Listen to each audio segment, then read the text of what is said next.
raha araka tsara le resaka hatramin'ny voalohany teo dia misy ilay à court terme dia misy ilay à long terme.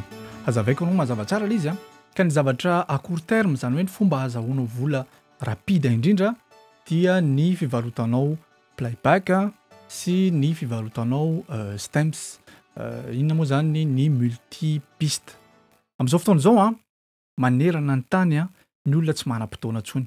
Zahako zao musicien afaka manamboatra playback tsara amin'izay hira rehetra tiako fa noho ny tsy fananako fotoana dia aleoko aza mividy playback rapide amin'izay mahavita ny asa tsy mila mandany fotoana fa eo no eo ihany dia mahazo. Ka iny le vola tokony ho raisinao iny. Zany hoe le zavatra court terme zany dia misy olona mikontaktanao mba te hividy an'le playback. Amin'izao fotoana izao tsisy hividy playback zany satria iny tsy maintsy apetaka amin'ny YouTube iny dia jeren'ny olona amin'ny YouTube.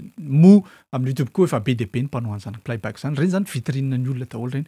Fa ny zavatra tena midiny ao ambadik'ilay izy ao dia le resaka multipiste. Ary izy io amin'izao fotoana izao tena mandeha be mihitsy satria ohatra ny hitanareo efa niresantsika tao amin'ny master class ohatra nisy concert ny Dadju sy ny sisa reny zao dia zareo zao mampiasa séquence miaraka amin'ilay izy. Ka amin'izao fotoana izao le séquence efa mandeha be mihitsy. Dia reny indray zany zao no zavatra tena mila amidintsika indrindrandrindra isika mahay beatmaker reo tsara manao andreny ohatra hoe misy hira zao vao nivoaka androany na hira malaza sy ny sisa reny ianao manamboatra playback kely ilay izy dia apetraka ao eo amin'ny vitrinanao le playback fa ny ao ambadik'izay ianao miteny hoe zahako dia mivarotra multipiste an'ireto dia tsy fantatro se vidiny amarotanao anazy mety hoe 5 € le izy mety hoe 10 € le izy mety tsy ohatran'izay kosa aloha fa iny hitarika olona be dia be hividy azy satria ny olona tsy manam-potoana araka ny lazaiko anareo fa be dia be no mividy azy. Indrindra amin'izao fotoana izao fa ny resaka fiangonana. Ka raha tena business no jerena dia ny conseil-ako aminareo dia manaova playback isan-karazany amin'ireny fiangonana ireny satria ireny no tena client potentiel client be dia be manerana ny tany zao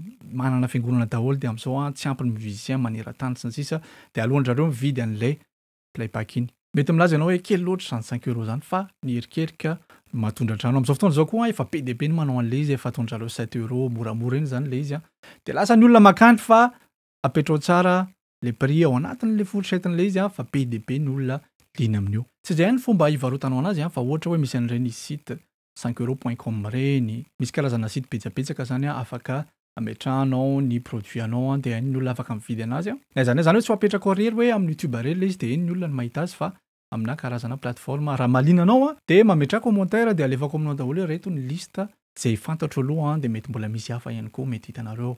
Zany hoe ihany fa azonareo atao ihany koa ny mametraka ny adresse mail anareo ao amin'ilay vitrine anareo YouTube zany hoe ito dia mandefasa mail amiko dia mandefa PayPal amiko 10 € nareo ohatra dia avy eo alefako aminareo mail ilay izy. Zavatra azo atao ihany koa zany satria be dia be koa ny olona manao an'izany zany koa tena mandeha tsara mihitsy zany sady tsisy mpanelanelana fa tonga dia anareo zay ny resaka à court terme.